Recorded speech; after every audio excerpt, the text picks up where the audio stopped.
जय श्री राम दोस्तों, आज हम एक्सप्लेन करेंगे शोगन वेब सीरीज के एपिसोड 3 को। पिछले रात वाले अटैक के बाद तोरोनागा ने याबुशिगे को मिलने के लिए बुलवा लिया। तोरोनागा को मिलने जाने से पहले याबुशिगे ने नई विल लिख दी। उसे लगा था कि शायद अब वो नहीं बचने वाला। किले में जाने से पहले याबुशिगे ने अपनी कटाना नागाकाडो के हवाले कर दी। अंदर घुसते ही तोरोनागा ने उसे रात में हुए असैसिनेशन अटैक के बारे में बताया। कायो बुद्धा अमीडा नामी निहायत ही खतरनाक और डेडिकेटेड असासिन ग्रुप का पार्ट थी।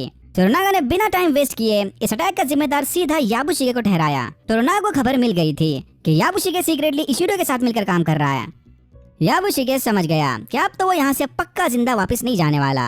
पर याबुशिगे को मारने की बजाय तोरोनागा ने उसे साफ भाषा में पूछा कि बता तेरी वफादारी के बदले तुझे क्या चाहिए। याबुशिगे के पास वैसे भी अब खोने के लिए कुछ नहीं था, वो तो ऑलरेडी अपनी वसीयत वगैरह लिख कर आ गया है। याबुशिगे ने बिना झिझक तोरोनागा को बताया कि उसे अपनी टेरिटरी बढ़ाने सुरागा प्रोविंस चाहिए।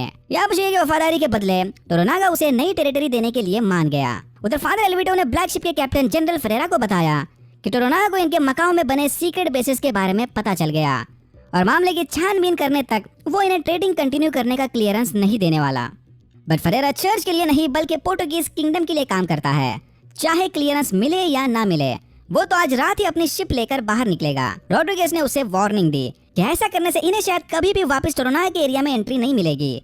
बट कैप्टन को इस बात से कोई फर्क नहीं पड़ता। मारिको के हस्बैंड बंचारो ने उसे बताया कि आज ही वो जॉन के साथ अजीरो के लिए निकलेंगे। उधर हिरामात्सु ने फूजी को उसके हस्बैंड और बेटे की अस्थियां थमा दी। शपथ के मुताबिक ब्लड लाइन खत्म करने के लिए फूजी के हस्बैंड ने खुद की और जबरदस्ती अपने बेटे की कुर्बानी दे दी थी। फूजी भी अब इनके साथ अजीरो जाएगी। बट काउंसिल का फैसला आने तक तोरोनागा बिना बताए ओसाका के बाहर नहीं जा सकता। इशिडो को भनक लग गई कि तोरोनागा शायद भागने के प्लानिंग में है। वो फौरन इसकी छानबीन करने चला गया। इशिडो को पता चला कि अजीरो जानने वाले इस ग्रुप में तो तोरोनागा है ही नहीं। पिछले असैसिन अटैक से परेशान होकर तोरोनागा की बीवी किरिनो काटा ओसाका छोड़कर जा रही थी। ये देखते इशिडो ने उन्हें ओसाका के बाहर जाने की इजाजत दे दी। बट तभी इशिडो का ध्यान भटकाकर तोरोनागा ने कीरी के साथ जगह बदल दी। अब कैरियज के अंदर कीरी नहीं बल्कि तोरोनागा छुपा हुआ था। यानी तोरोनागा इशिडो के नाक के नीचे से ओसाका से बाहर चला गया। मारिको ने जॉन को बताया कि अगर ये लोग तोरोनागा के साथ पकड़े गए तो इशिडो के आदमी तोरोनागा के साथ सफर कर रहे सारे लोगों को मार देंगे। कासल से बाहर जाते वक्त फाइनल एग्जिट गेट पर इशिडो के सोल्जर्स ने इन्हें फिर से एक बार तलाशी के लिए रोक लिया। बट जॉन ने जापानीज कल्चर की आड़ में यहाँ पर जबरदस्त डिस्ट्रैक्शन क्रिएट किया कि ये लोग इनकी डबल तलाशी लेकर लेडी किरिनो काटा की तौहीन कर रहे हैं। ये देखकर याबुशिगे ने किसी तरह इशिडो के सोल्जर्स को समझाया कि वो इन्हें जल्द से जल्द यहाँ से बाहर भेज दें। याबुशिगे में नहीं जानता था कि कैरेज के अंदर कीरी नहीं बल्कि खुद तोरोनागा है। अजीरो को जाते वक्त रास्ते में जॉन और मारिको एक दूसरे के फैमिली के बारे में डिस्कस करने लगे। मारिको ने जॉन को अपने हस्बैंड बंचारो के बारे में बताया और जॉन ने उसे अपने बच्चे ट्यूडर और एलिजाबेथ के बारे में। तभी अचानक इनके ऊपर कुछ आर्चर्स ने हमला कर दिया। मारिको ने फौरन कैरेज खोलकर तोरोनागा को आजाद कर दिया। तोरोनागा को कैरेज से बाहर निकलता देख सारे हैरान रह गए। फिर हमने देखा कि इन पर लॉर्ड कियामा के सोल्जर्स ने हमला किया था। इस लड़ाई में काफी लोगों की जाने गई। तोरोनागा समझ गया कि ये लोग यहाँ पर उसके या कीरी के लिए नहीं बल्कि जॉन को मारने आए हैं। तोरोनागा को ग्रुप के साथ देखकर कुछ सोल्जर इसकी खबर देने इशिडो के पास भाग गए।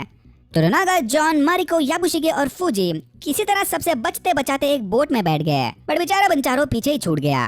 बंचारो समझ गया कि तोरोनागा और बाकी सबको यहाँ से जिंदा बाहर निकालने उसे खुद की कुर्बानी देनी होगी। तोरोनागा को भी रियलाइज हुआ कि बंचारो अब क्या करने जा रहा है।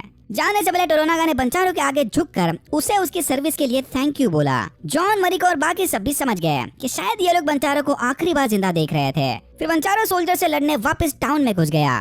बट हमने इसे सोल्जर्स के हाथों मरते नहीं देखा। कियामा ने इशिडो को खबर दी कि याबुशिगे उन्हें धोखा देकर तोरोनागा के साथ भाग गया। तोरोनागा की गैंग एक शिप में बैठकर पोर्ट से बाहर जा रहे थे। बट तभी कुछ और बोट में बैठे अटैकर्स ने इनका रास्ता रोक लिया। तभी तोरोनागा की नजर गई कि कैप्टन फेरेरा की ब्लैक शिप इसकी इजाजत के बिना ही इधर से बाहर निकलने की तैयारी में थी। फिर तोरोनागा ने कैप्टन के साथ मिलकर एक डील की कि अगर वो इन्हें सही सलामत पोर्ट से बाहर निकालते हैं तो बदले में तोरोनागा पोर्टुगीज को ढेर सारा सिल्वर और उसके एरिया में चर्च बांधने की परमिशन दे देगा। अपने शहर में चर्च बनाने के बदले तोरोनागा को एक और चीज चाहिए। कैथलिक फॉलोअर्स कियामा और ओहनो फिलहाल इशिडो के साइड थे। तोरोनागा चाहता है कि फादर उन्हें किसी तरह पट्टी पड़ाकर तोरोनागा के साइड कर दे। फादर और प्रीस्ट थोड़ा सोच में पड़ गए। बट सिल्वर कॉइन ट्रेडिंग से होने वाले सिल्क प्रॉफिट के बारे में सुनते ही कैप्टन फौरन मान गया।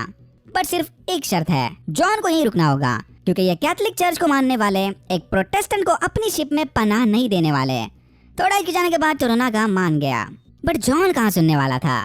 वो भी ब्लैक शिप के पीछे पीछे उनकी आड़ में पोर्ट से बाहर निकलने चल दिया। कियामा को पूरा यकीन था कि ये दोनों शिप्स उसके अटैकर से बच के नहीं भाग सकते। बट बड़े शिप्स को अपने पास आता देख कियामा के सोल्जर्स उनकी छोटी बोट से पानी में कूद गए जॉन की शिप किनारे पर बने पत्थरों से टकराकर क्रैश होने वाली थी, बट रॉड्रिगेज की मदद से ये भी सही सलामत यहाँ से बाहर निकल गए और इस तरह जॉन की जान बचाकर रॉड्रिगेज ने उसका एहसान चुकता कर दिया। पहले जॉन ने याबुशिगे की मदद से रॉड्रिगेज की जान बचाई और अब रॉड्रिगेज ने जॉन की शिप को ना कुचलकर उसकी जान बचाई। इशिडो कियामा के लगातार फेल्ड प्लान से काफी डिसअपॉइंटेड था। ना तो ये जॉन को मरवा पाया और ना ही टोरोनागा को। तभी इन्हें एक और बॉम्ब न्यूज पता चली। हिरोमाचा ने इशिडो को बताया कि टोरोनागा ने रीजेंट के पद से रिजाइन कर दिया, यानी वो अब ऑफिशियली इनके काउंसिल का मेंबर नहीं है। ये सुनते इशिडो काफी खुश हुआ कि अब काउंसिल के सारे मेंबर्स फौरन वोटिंग करके टोरोनागा को मौत की सजा सुना देंगे। पर तभी हिरोमाचा ने इसे याद दिलाया कि टाइको के बनाए रूल्स के मुताबिक किसी भी फैसले को करने से पहले काउंसिल और रीजेंट के 5 लॉर्ड्स के वोटिंग की जरूरत थी। तो टोरोनागा के रिजाइन करने के बाद इनके काउंसिल में बस 4 ही लॉर्ड्स रह गए और 4 रीजेंट्स वोटिंग करके कोई फैसला नहीं ले सकते। Checkmate baby. टोरोनागा का बेटा इस बात से जरा भी खुश नहीं था कि उसके पापा उसे इंपॉर्टेंस देने की बजाय धोखेबाज याबुशिगे के साथ मिलकर काम कर रहे हैं। इसे लगता है कि टोरोनागा अपने बेटे पर बिल्कुल भरोसा नहीं करता। जॉन ने मारिको को बताया कि समंदर में एक आजाद जिंदगी जीने उसने अपनी फैमिली को छोड़ दिया था। बंचारो को खोने के बाद मारिको अकेले में अपना मातम मना रही थी, पर उसे इस बात की खुशी है कि बंचारो अपनी सर्विस करते हुए एक वॉरियर की मौत मरा। जॉन की शिप में वापस बैठने से पहले प्रीस्ट ने टोरोनागा को जॉन के जर्नल्स थमा दिए थे, जिससे ये साबित हो जाएगा कि वो एक पायरेट है और जापान में पायरेसी की सजा सीधा मौत थी। बट डोंट वरी, टोरोनागा ने इसका भी लूप होल ढूंढ लिया था। जॉन की जर्नल्स का वर्ड बाय वर्ड पूरा ट्रांसलेशन होने तक वो कोई फैसला नहीं सुनाने वाला।